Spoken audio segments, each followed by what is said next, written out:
नमस्कार दोस्तों, स्वागत है आप सभी का CGPSC नॉलेज हब के इस YouTube चैनल पर, जहां हम बात करेंगे आज जो हमारा फ्री क्रैश कोर्स है उसके बारे में और इससे संबंधित हम वीडियो जो है अब डालना शुरू कर दिए हैं। तो हमारा जो वीडियो है एक दोपहर में आएगा 2 से 3 बजे और एक रात को आएगा। हम कोशिश करेंगे कि एक वीडियो सुबह भी तुरंत जो है डालने का प्रयास करें, लेकिन वो धीरे धीरे होगा क्योंकि जैसे जैसे ऑडियंस बढ़ते जाते हैं हम लोग को भी एक मोटिवेशन मिलते जाता है। तो वीडियो पे आज हम छत्तीसगढ़ का बात करेंगे क्योंकि किसी भी पार्ट का या किसी भी जो एग्जाम है उसका एक पार्ट होता है छत्तीसगढ़ जो कि इंपॉर्टेंट होता है और अभी तो काफी ज्यादा इसमें चेंजेस आ चुके हैं। तो अपडेट के साथ हम ये वीडियो लेके आए हैं जो कि सामान्य परिचय से रिलेटेड है, जिसमें आपका जिला का जो अब तक निर्माण है उसको बताया जाएगा और नामकरण जो छत्तीसगढ़ का हुआ है उनके बारे में यहाँ पे हम चर्चा करेंगे। वीडियो आपको अंत तक जरूर देखना है, एक क्विक रिवीजन मोड पे वीडियो है और साथ ही साथ आपको दोस्तों में शेयर भी करना है ताकि ज्यादा से ज्यादा लोग इस तक जुड़ सके। ग्रुप वगैरह में आप बिल्कुल शेयर कर दीजिएगा, FB का या फिर WhatsApp का। उसके अलावा आपके लिए एक और काम है, अगर आप अभी तक सब्सक्राइब नहीं किए हो तो सब्सक्राइब करके रख लो क्योंकि यहाँ पे आपको अब रेगुलर वीडियो मिलने वाली है आपके एग्जाम तक। चलिए पहले हम शुरू करते हैं। तो हम देखते हैं कि हमारा जो छत्तीसगढ़ है वर्तमान में 33 जिलों के साथ दिखाई देता है। 33 जिलों में अगर आप देखोगे तो कुछ ऐसे जिले हैं जो सीमावर्ती हैं, कुछ ऐसे जिले हैं जो भू आविष्टित है यानी कि दूसरे की सीमा को टच नहीं करते, दूसरे राज्य की। तो बात अगर करें हम इन सीमाओं की, तो कौन कौन से ऐसे राज्य हैं जिनकी सीमा हमारे यहाँ से लगती है और कितने जो जिले हैं उनको ये टच करता है, इसको भी आपको याद रखना जरूरी है। सबसे पहले ऊपर और नीचे, ऊपर में ऊपर उत्तर प्रदेश और नीचे में आपका आंध्र प्रदेश। ठीक है, उत्तर प्रदेश आंध्र प्रदेश। तो आपका सबसे ऊपर उत्तर प्रदेश दिखेगा, सबसे नीचे आंध्र प्रदेश दिखेगा। ये दोनों आपका एक एक जिलों को टच करते हैं। फिर अगर हम थोड़ा सा देखते हैं किसको क्लॉकवाइज देखते हैं तो झारखंड 2 जिलों को टच करता है, उड़ीसा जो है आपका 9 जिलों को टच करता है। उसके अलावा आंध्र प्रदेश तो एक है ही, तेलंगाना 2 जिलों को टच करता है, महाराष्ट्र जो है अब 5 जिलों को टच करता है, MP अब 8 जिलों को टच करता है। अगर आप देखना चाहें तो जैसे ऊपर से लेते हैं यूपी ये बलरामपुर को टच कर रहा है, झारखंड इस बलरामपुर और जसपुर को टच कर रहा है। उसके अलावा ये आपका जसपुर, ये आपका रायगढ़ से लेकर ये उड़ीसा शुरू हो जाता है, तो जसपुर ये 1, रायगढ़ ये 2, उसके अलावा ये सारंगढ़ बिलाईगढ़ वाला आपका 3 हो गया, ये महासमुंद वाला 4 हो गया, ये आपका गरियाबंद 5 हो गया, ये धमतरी 6 हो गया, कोंडागांव 7 हो गया, इधर बस्तर 8 जिला हो गया और ये सुकमा करके 9वां जिला हो गया जो उड़ीसा को टच करता है। याद रखिएगा सबसे ज्यादा जिले उड़ीसा से ही टच होते हैं हमारे यहाँ के, बिल्कुल ध्यान रखेंगे। बात करते हैं आंध्र प्रदेश की, केवल सुकमा में लगता है थोड़ा सा 38 किलोमीटर का एरिया। तेलंगाना 2 जिलों को टच करता है जिसमें बीजापुर और सुकमा आते हैं। महाराष्ट्र आपका यहाँ से राजनांदगांव से पकड़ना है, खैरागढ़ छुई खदान गंडई वाला जो एकदम उसके सीमा से ही कटा हुआ है वो MP वाले पार्ट में आ जाता है। तो राजनांदगांव अभी भी महाराष्ट्र में रहा है, तो राजनांदगांव और उसके अलावा मोहला मानपुर चौकी, कांकेर, उसके अलावा नारायणपुर और ये बीजापुर का पार्ट ये महाराष्ट्र में आता है, जो 5 जिले आते हैं। MP में बात करें तो खैरागढ़ छुई खदान गंडई से लेकर इधर कवर्धा फिर मुंगेली ये 3 हो गए टोटल, GPM 4 और इधर आपका जो है मनेन्द्रगढ़, कोरिया, सूरजपुर और बलरामपुर मिला के 4 और 4 8, टोटल 8 जिले जो है MP से लगते हैं। यानी कि अगर आप जिलों के लगने के वाइज क्रम देखोगे तो उड़ीसा सबसे ज्यादा जिलों को छूता है, उसके बाद आपका MP जो 8 जिलों को छूता है और महाराष्ट्र है जो 5 जिलों को छूता है। उसके बाद आपका झारखंड तेलंगाना 2-2 जिले वाले हैं और UP आंध्र प्रदेश 1-1 जिले वाले हैं। वीडियो थोड़ा फास्ट मोड में बनेगा क्योंकि आपको ये क्विक रिवीजन मोड पे वीडियो है। जैसे हम पढ़ाते हैं तो कुछ अलग तरीके से पढ़ाते हैं, एकदम चीजों को डिटेल से समझा के क्योंकि बच्चे के अकॉर्डिंग, लेकिन यहाँ पे आपको केवल और केवल प्रैक्टिस करना है, अपनी पुरानी चीजों को अपडेट करना है। 2 तरीके के विद्यार्थी अभी होंगे, एक वो जो पहले से तैयारी कर रहे हैं और एक वो जो नए तरीके से तैयारी कर रहे हैं। दोनों में अलग अलग कॉन्फिडेंस लेवल रहता है। पहले तैयारी कर रहे हो सकता है वैकेंसी नहीं आ रही करके बिचक जाए, या नए तैयारी कर रहे हैं उनको समझ में नहीं आ रहा है कि अपडेट के साथ कैसे करें, तो आपको ये क्विक रिवीजन मोड पे करना है। जो भी आपके पास बुक है या जहां कहीं से भी आप कोचिंग किए हैं वहां से जो है आप अपने उसको मिला सकते हैं, अपडेट कर सकते हैं, या डायरेक्ट यहां से पढ़ के भी आप अपना नोट एक प्रिपेयर कर सकते हैं।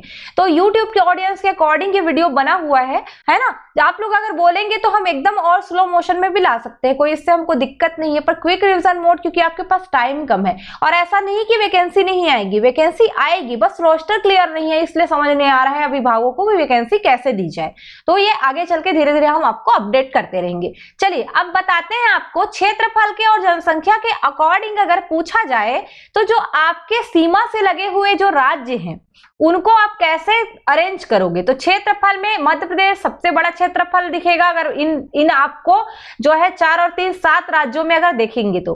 दूसरा महाराष्ट्र, तीसरा उत्तर प्रदेश, चौथा आंध्र प्रदेश, पांचवा जो है उड़ीसा है, छठवां तेलंगाना है, सातवां झारखंड है। इसका मैं हमेशा बताती हूँ मुआ ओटीजी, तो MMUAOTJ है ना, मुआ ओटीजे क्या है, ओटीजे क्या है आपका क्षेत्रफल के आधार पे है।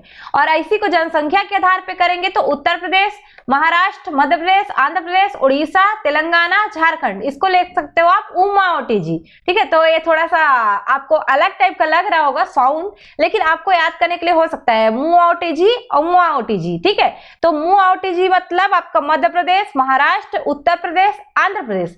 ओटीजे मतलब आपका उड़ीसा, तेलंगाना, झारखंड। सेम ऐसे ही रखना है आपको, सिर्फ शुरुआत का चेंज हुआ है, कुछ नहीं हुआ है। U for Uttar Pradesh, M for आपका Maharashtra, M for Madhya Pradesh, A for आपका Andhra Pradesh, O for Orissa, T for Telangana, J for Jharkhand. तो सिर्फ शुरुआत की जो 3 है उन्हीं का बस फेरबदल दिखता है, तो आप उसको क्लियर रखिएगा। ये वाले ट्रिक से याद करेंगे तो आपको याद ही रहेगा, क्योंकि ऐसी चीजें लोगों को याद रहती है जनरली, अदरवाइज नहीं लेंगे। आपके पढ़ने के लिए आपको कोई भी ट्रिक है वो सब काम की रहती है।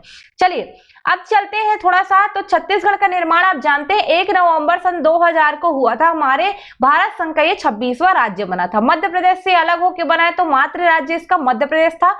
इसका 30.47% हिस्सा लेकर हमारा छत्तीसगढ़ क्या होता है, अलग होता है। तो एक सामान्यता परिचय में आएगा, 30.47% हिस्सा लेकर क्या हुआ था, ये अलग हुआ था। कुल 33 जिले हैं, जिसमें 22 जो है आपका सीमावर्ती है, 11 जो है भू आवेष्टित है। पहले 18:10 का रेशियो हुआ करता था, अभी ये चेंज हुआ है, याद रखेंगे। प्रशासनिक स्थिति थोड़ा सा देख लेते हैं, जैसे क्षेत्रफल 135,191 या 135,192 या 135,193, वो लास्ट का डिजिट को चेंज करते रहता है। अप्रोक्स मानेंगे तो 135,192 वर्ग किलोमीटर में ये जो है फैला हुआ है, जो कि हमारे भारत का 4.11% हिस्सा है। ओके, 4.11% हिस्सा लेकर हमारे भारत से ये अलग हुआ है। क्षेत्रफल के अकॉर्डिंग देखेंगे तो 9वां बड़ा राज्य आपको ये मिलता है। तो क्षेत्रफल के अकॉर्डिंग ये 9वां बड़ा राज्य है, जो कि आपका 4.11% हिस्सा लेकर अलग, मतलब बोल सकते हो एक राज्य जो है बना है। इसकी अंतर्राज्यीय सीमा यानी कि टोटल बाहरी बाउंड्री की अगर लंबाई देखेंगे तो 2203 किलोमीटर है, जिसमें सर्वाधिक सीमा से उड़ीसा का जो क्षेत्र है 830 किलोमीटर एरिया में करता है।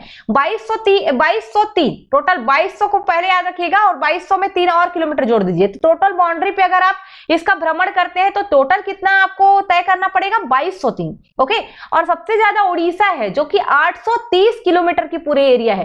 इसको वर्ग किलोमीटर क्यों नहीं बोल रहे, क्योंकि हम बाउंड्री लाइन पे चल रहे हैं और हम क्षेत्रफल पूरा कवर अप करते हैं तब वर्ग किलोमीटर लेते हैं। तो दोनों में अंतर रखिएगा जो यूनिट का। जब लंबाइयों को नापते हैं तो आप किलोमीटर में रखते हैं, तो 2203 टोटल लंबाई है, जिसमें उड़ीसा का जो है 830 किलोमीटर के साथ ये सबसे लंबी सीमा जो है वो रखता है। ओके, और सबसे कम सीमा रखता है हमारा 38 किलोमीटर का, जो कि आंध्र प्रदेश रखता है। तो टोटल इस पे ध्यान रखेंगे। और भी चीजें हैं जो मैं आपको बता सकती थी, छोटा जिला बड़ा जिला, तो उसको नेक्स्ट क्लास के लिए रखिएगा। उसके साथ मैं तहसीलों को भी बताऊंगी और आपका अक्षांश देशांतर अक्षांश स्थिति पूरा वहां पे क्लियर होगा। तो चलिए, हमारा एक जो टॉपिक था उसमें से हम पहले जिलाओं को देखते हैं, कैसे कैसे हमारे जिले बने हैं। ओके, इसको देखते हैं पहले। तो 1861 से, यानी कि हमारे यहाँ जब ब्रिटिश क्राउन का शासन हुआ था तब से हमारे यहाँ जिलों का निर्माण जो है शुरू हो गया। तो सबसे पहले 1861 में जाना है, ये 2020 को अब अपडेट कर लीजिए, 2022 तक आपको जाना है क्योंकि वर्तमान में बन गया है।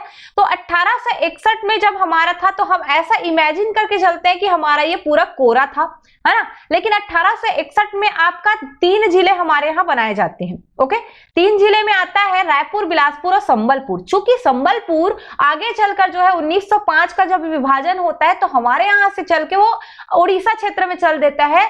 लेकिन हमारे यहाँ मानते तो हैं कि हम 3 जिले 1861 में बने थे, जिसमें था RBS यानी कि रायपुर, बिलासपुर और संबलपुर। इसको ध्यान रखिएगा। और 1862 में हमारे यहाँ का पहला संभाग हमको मिला जो कि छत्तीसगढ़ ही था।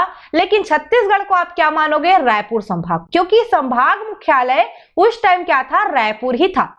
ओके तो छत्तीसगढ़ एक संभाग बना जिसका मुख्यालय रायपुर था। यानी कि कभी भी आपसे क्वेश्चन पूछे कि रायपुर संभाग की स्थापना कब हुई थी तो आप क्या लगाओगे, इसको सीधा सीधा जाके 1862 में ही लगाएंगे, क्योंकि सेम उसी को ही क्या करता है, वो लेता है। बात अगर करते हैं उसके बाद 1906 में, ठीक है, 1906 में जो रायपुर, बिलासपुर, संबलपुर था उसमें संबलपुर को घटा दो और एक नया जिला आता है हमारे यहाँ, यानी कि हमारे यहाँ छत्तीसगढ़ में अब वो तीसरा जिला के रूप में आएगा, जो कि क्या होता है, दुर्ग जिला बनता है। रायपुर को काट के दुर्ग को एक क्या बना दिया जाता है, जिला बना दिया जाता है। यानी कि इस प्रकार हमारे पास कितने जिले हो गए, अब 3 जिले। 3 क्यों बोल रही हूं, संबलपुर 1905 में क्या हो जाता है, उड़ीसा क्षेत्र में चल देता है। ये बिल्कुल याद रखिएगा। बंगाल विभाजन, लॉर्ड कर्जन का बंगाल विभाजन इंपॉर्टेंट रोल यहाँ पे प्ले करता है।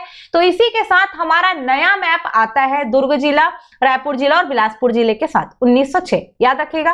फिर 1948 में हमारे यहाँ फिर फेरबदल होता है। आपको याद होगा 1947 में हमारा देश आजाद होता है। तो 1948 में जो देशी रियासतों का विलय करते हैं हमारे को सरदार वल्लभ भाई पटेल। तो हमारे यहाँ पूरा राजनीतिक प्रशासनिक जो मानचित्र बोल दो सब में परिवर्तन होता है। तो 1948 में क्या होता है, हमारे पास सरगुजा, ओके, सरगुजा चूंकि उस समय संभाग था तो कुछ जो आपका आसपास की रियासतें थी उनको लेकर एक क्या बना, जिला बना, तो सरगुजा जिला बना। उसके अलावा रायगढ़ जो भी पहले वो भी देशी रियासत होता था, रायगढ़ के साथ साथ जसपुर जो रियासत था, दोनों को मिलाकर क्या बन गया, एक जिला बना। उसके बाद आपको ध्यान रखना है 1948 में हमारे पास तो बिलासपुर था ही, और हमारे पास 1906 में जो है दुर्ग भी आ गया था, तो वो भी रहेगा, रायपुर भी रहेगा, वही 61 से चल रहा है। और 1948 में एक और हमको तीसरा नंबर का मिला जो था बस्तर। यानी कि कहने का तात्पर्य ये है, ये आपका बिलासपुर है जो कि 61 में था, रायपुर भी कब था, 61 में था। 1906 में क्या था आपका, ये आपका दुर्ग था। लेकिन 1948 में आते आते ये 1948 में आपका सरगुजा आ गया हमारे पास। उसके अलावा हमारे पास ये रायगढ़ आ गया, उसके अलावा हमारे पास ये बस्तर आ गया। यानी कि जो 3 आपका क्या था, बड़े बड़े क्या थे, रियासतें थी, उनको 3 अलग अलग जिले बनाए गए। तो सरगुजा, रायगढ़ और बस्तर ये 3 रियासतें 3 जिलों के रूप में आई। इस प्रकार 1948 तक हमारे पास 6 जिले हो गए। थोड़ा देख लेते हैं इसको, 48 बस्तर, रायगढ़, सरगुजा, 1948 तक हमारे पास 6 जिले थे। संभाग अभी भी हमारे पास केवल रायपुर ही रहता है। थोड़ा सा बात कर लेते हैं 6 जिलों में, बिलासपुर, रायपुर, दुर्ग ये पहले से रहेंगे जो, उसके अलावा सरगुजा, रायगढ़ और बस्तर, ये ध्यान रखना। एक और चीज याद रखिएगा, 1956 में जाकर जब हमारे यहाँ राज्यों का निर्माण शुरू हुआ, उस समय हमारे यहाँ 1956 में बनता है एमपी, एक अलग राज्य बनता है और सीजी हमारे उसी के अंदर रहता है। तब बिलासपुर को एक नया संभाग बनाया जाता है, कब, 1956 में। तो ये बात याद रखिएगा, 1956 में बिलासपुर एक नए संभाग के रूप में क्या होता है, सामने आता है, या फिर एक बोल सकते हो इस्टेब्लिश होता है। उसके बाद थोड़ा सा और देखते हैं, 1973 में इसमें एक बदलाव आता है। क्या बदलाव आएगा, तो हमारे यहाँ का जो दुर्ग जिला था उसका पश्चिमी वाला जो पूरा हिस्सा था उसको एक अलग जिला बना दिया जाता है। इसका नाम आता है राजनांदगांव। दुर्ग जिले से राजनांदगांव, जो वर्तमान में अब टूट गया है, इसी साल टूटा है ना, देखेंगे आगे चल के, है ना। छुई खदान जो वाला है, खैरागढ़ छुई खदान गंडई वाला, और आपका मोहला मानपुर चौकी, दोनों अलग हो गए तो छोटा हो गया है ये। तो राजनांदगांव एक पूरा पश्चिम भाग था दुर्ग का। उसके बाद 1973 तक हमारे पास 7 जिले हो गए। उसके बाद फिर याद रखना है 1998 में जिलों का निर्माण होगा। लेकिन उससे पहले आपको याद दिला दूं कि एक संभाग जो है आपका बस्तर का जो संभाग है वो पहले बन चुका होता है। ओके, देखेंगे उसको। चलिए यहाँ पे अब आते हैं थोड़ा सा, 1998 में कोरिया एक जिला बनता है जो कि सरगुजा से कट के बनता है, और दूसरा जो जिला बना है वो आपका जसपुर, ये वाला, ये रायगढ़ से कट के बना। थोड़ा सा मैं इसको स्लो मोशन में कर देती हूँ। उसके बाद बिलासपुर से कट के ये आपका कोरबा बन गया, ठीक है, ये जसपुर, ये आपका कोरिया। ओके, उसके बाद बिलासपुर से ही कट के ये आपका जांजगीर चांपा बना। उसके बाद देखो आधा हिस्सा ये ब्लू वाला लिया, आधा हिस्सा ये ब्लू वाला लिया, यानी कि राजनांदगांव और बिलासपुर को तोड़ के क्या बना हमारा, कवर्धा बना। उसके बाद जो है आपका ये वाला है रायपुर, रायपुर से कट के महासमुंद बनेगा।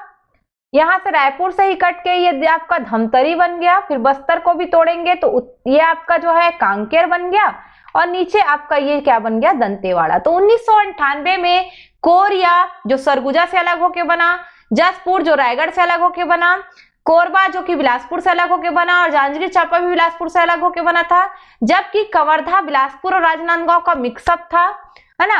रायपुर से 2 जिले बने, महासमुंद और धमतरी। बस्तर में 2 जिले बने, कांकेर और दंतेवाड़ा। ये 1998 की स्थिति है। तो 1981 में बस्तर को पर भी संभाग बनाया जाता है, जो कि तीसरा संभाग होता है। फिर 1998 में पुनर्गठन होता है और हमारे पास अब आ जाते हैं 16 जिले। तो याद रखिएगा, यहाँ पे आपको जो है 25 मई 1998 का डेट लेते हैं। कई लोगों का डेट जो है आगे पीछे है, पर एक 25 मई 1998 को जारी होने के कारण हम जो है इसी डेट को लेते हैं। कुछ कुछ का आपको थोड़ा सा परिवर्तन दिखेगा, जिसको हम बताएंगे आगे चल के, ठीक है। कुछ कुछ का जून में बना था। तो 25 मई 98 को चाहे तो आप काट सकते हैं, आप ऐसा स्थिति रख सकते हैं कि 1998 तक में क्या क्या है, क्योंकि कुछ का डेट जो है अधिसूचना के कारण अलग अलग होता है। चलिए, कोरिया आया, जसपुर, करोबा, जांजगीर चांपा, कवर्धा, महासमुंद, धमतरी, कांकेर और दंतेवाड़ा। 9 जिले बने थे, पहले से 7 जिले थे, 9 और 7 16 जिलों के साथ हमारा जो छत्तीसगढ़ है सन 2000 में यहीं तक होकर पूरा क्या होगा, अलग होगा और नए राज्य के रूप में आएगा 16 जिलों के साथ। तो ये 1998 तक की स्थिति है, जब हमारे पास 16 जिले रहते हैं और 3 संभाग रहता है। कौन कौन सा संभाग? रायपुर, उसके अलावा आपका बिलासपुर और आपका बस्तर संभाग।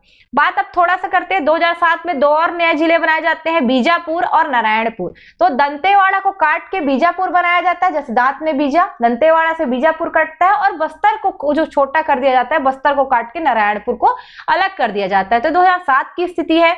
उसके अलावा 2007 आने से पहले ही हमारे यहाँ क्या होता है, 2003 का स्थिति पकड़ेंगे, ठीक है। 2007 में तो 2 जिला बना, वो मैं बता दी। एक और चीज को पकड़ना है, नामकरण को। कांकेर और दंतेवाड़ा जिसका नाम दिया गया था, 2003 में एक चीज लाई जाती है कि जो जिस जगह का है वो उसका अस्तित्व बना रहे। जैसे बस्तर का अस्तित्व मत जाए, इसलिए कांकेर को उत्तर बस्तर कांकेर करते हैं, दंतेवाड़ा को दक्षिण बस्तर दंतेवाड़ा बोलते हैं। तो वर्तमान में आपको ऐसे ही लिखते दिखेगा। और एक आपका कवर्धा, चूंकि वहां कबीर पंथियों का एक क्षेत्र रहा है, इसलिए उसका नाम कबीर धाम कर दिया जाता है, ये आपको मिलेगा। उसके बाद 11 मई 2007 को बीजापुर बनता है और नारायणपुर बनता है बस्तर से, है ना। बीजापुर दंतेवाड़ा से, यानी कि दक्षिण बस्तर दंतेवाड़ा से, और नारायणपुर हमारे बस्तर से बनता है। ये 2007 की स्थिति है। उसके बाद 2008 में एक और को होता है सरगुजा संभाग, उसका सृजन किया जाता है। सरगुजा बहुत बड़ा संभाग हो जा रहा था, उधर बिलासपुर हैंडल नहीं कर पा रहा था, तो सरगुजा संभाग एक अलग बन जाता है। यानी कि 2008 तक हमारे पास 18 जिले और 4 संभाग हो चुके रहते हैं। तो 2007 तक बोला तो केवल 18 जिला 3 संभाग, 2008 तक बोला तो 18 जिला और 4 संभाग हो जाएंगे। उसके बाद हमारे पास 2012 में फिर आते हैं नए जिले 9।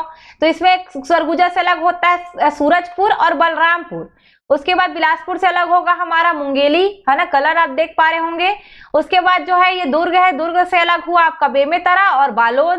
रायपुर से आपका बलौदा बाजार अलग हुआ, गरियाबंद अलग हुआ। बस्तर से आपका कोंडागांव अलग हुआ, दंतेवाड़ा से आपका सुकमा अलग हुआ। ये सब मिल गए, बन गया 1 जनवरी 2012 की स्थिति में 27 जिला। कैसे? सूरजपुर सरगुजा से अलग हुआ, बलरामपुर देख सकते हैं आप, मैंने हिंट कर देती हूँ, ये सूरजपुर है, ये बलरामपुर है जो सरगुजा से अलग होके बना। मुंगेली ये वाला है जो बिलासपुर से अलग होके बना। बेमेतरा ये वाला है जो कि दुर्ग से होके अलग बना, है ना। उसके बाद बालोद जो दुर्ग से होके अलग ही बनता है। बलौदा बाजार जो रायपुर से अलग होके ये बलौदा बाजार है। उसके अलावा गरियाबंद भी क्या है, रायपुर से अलग होके बना है, तो ये भी आपका इसी समय बना है 2012 में। सुकमा जो कि दंतेवाड़ा से होके क्या हुआ, अलग होके बना है। और कोंडागांव जो सबसे 27वां जिला बना था, जो बस्तर से जो है अलग होके बना था। तो 2012 तक हमारे पास कितने जिले हो गए, अब 27 जिले हो गए थे और हमारे पास 4 संभाग था, ठीक है। उसके बाद 2013 में क्या, 2013 में 14 तक वो पूरा बना है, लेकिन 2013 में ही हो गया था उसका काम। दुर्ग संभाग का घोषणा होता है, दुर्ग सबसे छोटा संभाग माना जाता है और दुर्ग संभाग का निर्माण 2013 में किया जाता है। अगर बात 2012 की करें, हमारे पास 27 जिले 4 संभाग रहते हैं, लेकिन 2013 तक का अगर बात करोगे तो हमारे पास 27 जिले और 5 संभाग हो जाते हैं टोटल। तो ये 2012 तक की स्थिति रही। उसके बाद 2020 में एक चेंजेस हुआ, जीपीएम जो आपका बिलासपुर था, इसका उत्तरी हिस्सा को काट के जीपीएम यानी कि गौरेला पेंड्रा मरवाही को अलग करके बनाया गया हमारा 28वां जिला, जो कि 10 फरवरी 2020 को बना था। अब हमारे पास 28 जिले थे और 5 संभाग थे, ठीक है। 28 जिलों के साथ 5 संभाग, चूंकि 5 संभाग अभी भी है, हमारा अंतर आता है 2022 में जिलों में। कैसे? तो एक हमारा बनता है, ये आप जो देख पा रहे हैं, ये आपका जिला है मोहला मानपुर चौकी, ठीक है, मोहला मानपुर चौकी। इसके बाद जो है इस बार का जिला, यानी कि ये कौन सा जिला था आपका, 29वां जिला। 30वां जिला बनता है सारंगढ़ बिलाईगढ़, जो कि आपका बलौदाबाजार और रायगढ़ के हिस्सों को लेकर बनाया गया, वो 30वां जिला हुआ। उसके बाद 31वां जिला बनता है ये आपका खैरागढ़ छुई खदान गंडई। ओके, ये आपका बनता है राजनांदगांव से अलग होके। उसके बाद आपका इधर एमसीबी बनता है, एमसीबी मतलब मनेंद्रगढ़ चिरमिरी भरतपुर, जो किससे अलग होके बना आपका कोरिया से अलग होकर। और एक आपका जो बनेगा है ना, जो 33वां जिला है वो है शक्ति जिला, जो कि जांजगीर चांपा से अलग होकर बनेगा। तो इसको मैं थोड़ा सा डिटेल में बता देती हूँ जो काम का है। अभी आपका मोहला मानपुर चौकी 29वां जिला था, 15 अगस्त 2021 को घोषणा हुई थी इसकी। इसका प्रारंभिक अधिसूचना आया था 20 अक्टूबर 2021 को। चूंकि इसका सृजन में काफी टाइम लगा तो नया अधिसूचना आया, सृजन अधिसूचना 1 सितंबर 2022 को। उसके बाद 2 सितंबर 2022 को इसका गठन कर दिया गया। फिर 30वां जिला आपका सारंगढ़ बिलाईगढ़ जिला बना, जिसकी घोषणा भी आपका 15 अगस्त 2021 को हुई थी। प्रारंभिक अधिसूचना इसकी भी आई थी 20 अक्टूबर 2021 को। सृजन अधिसूचना आई 1 सितंबर 2022 को, और उसके बाद 2021 को आया था, जो मैंने शायद अधिसूचना 2020 बोल रहा था। सृजन अधिसूचना आता है 1 सितंबर कब 2022 को, और ये 2 सितंबर को हमारे यहाँ क्या 3 सितंबर को हमारे यहाँ क्या हो जाता है, इसका लोकार्पण हो जाता है। तो थोड़ा ध्यान रखिएगा, 30वां जिला 3 सितंबर को जो है आपका 3 सितंबर 2022 को क्या हो जाता है, अस्तित्व में आ जाता है। थोड़ा आगे पीछे हुआ था, उसके लिए माफ करेंगे, फ्लो में ज्यादा हो गया। तो फिर से मैं बता देती हूँ, घोषणा 15 अगस्त को 2021 में, 20 अक्टूबर को क्या हुआ इसका प्रारंभिक अधिसूचना, सृजन इसका हुआ अधिसूचना आया 1 सितंबर 2022 को, और 3 को 30वां जिला बना आपका कौन सा, सारंगढ़ बिलाईगढ़। तो 3 सितंबर 2022 ये डेट याद रखिएगा। 31वां जिला खैरागढ़ छुई खदान गंडई है, जो कि 16 अप्रैल 2022 को वही चुनाव के समय जो है आपका घोषणा हुआ था, जिसकी प्रारंभिक अधिसूचना 18 अप्रैल 2022 को आती है। 18 अप्रैल 2022 को इसका अधिसूचना आने के बाद जो है आपको याद रखना है, इसकी सृजन अधिसूचना 1 सितंबर 2022 को आई, और 3 सितंबर 2022 को इसको भी नया जिला बना दिया गया। तो 3 सितंबर 2022 को हमारा 31वां जिला खैरागढ़ छुई खदान जो है अस्तित्व में आ गया। उसके बाद बात करते हैं हमारा 32वां जिला एमसीबी का, जो 15 अगस्त को ही घोषणा हुआ था 2021 में। 11 नवंबर 2021 को इसकी प्रारंभिक अधिसूचना आई। सृजन की अधिसूचना थोड़ी लेट आई 8 सितंबर 2022 को, और फिर 9 सितंबर 2022 को इसका लोकार्पण कर दिया गया। उसके बाद 33वां जिला हमारा जो लेटेस्ट जिला है वो शक्ति है, 15 अगस्त को ही घोषणा हुआ रहता है। 15 अगस्त को 4 जिलों के एक्चुअल में घोषणा हुई रहती है। 20 अक्टूबर 2021 को इसकी पहली अधिसूचना आती है। सृजन अधिसूचना इसकी 8 सितंबर 2022 को आती है, और फिर इसको भी 9 सितंबर 2022 को क्या कर दिया जाता है, एक नए जिले के रूप में लोकार्पण कर दिया जाता है। अगर आप ध्यान दें तो 2 सितंबर को बस आपको 29वां मोहला मानपुर को याद रखना है। फिर 3 सितंबर में 2 जिले सारंगढ़ बिलाईगढ़ और आपका केसीजी, और उसके बाद फिर आपका 9 सितंबर में 2 जिले एमसीबी और शक्ति। ये इसको आप ध्यान रखेंगे। तो 2022 तक आपके पास 33 जिले के साथ आपका 5 संभाग हो चुका है। तो ये एक पहला पार्ट हुआ हमारा आज के क्लास का, जो संबंधित है सामान्य परिचय से लेकर। आपका मेरे लिए मतलब आप लोग के लिए मेरा एक क्वेश्चन है, इस क्वेश्चन का आंसर आप जरूर दीजिएगा। वर्तमान में है ना, वर्तमान में जो 33 जिले हैं, उन 33 जिलों में 27वां नंबर का जिला कौन सा था। ओके, 27वें क्रम में बना हुआ जिला कौन सा था, ये आपको क्वेश्चन का आंसर देना है। 27वें क्रम का जिला कौन सा था, आप बिल्कुल इसको बताइएगा।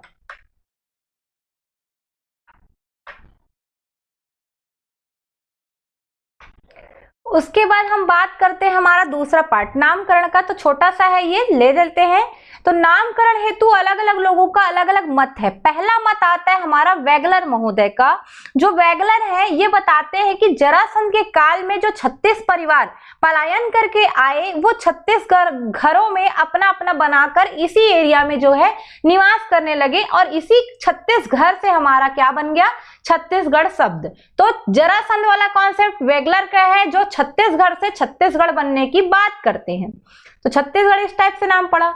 मिस्टर जेटी ब्लंट, अंग्रेजी है ये आदमी।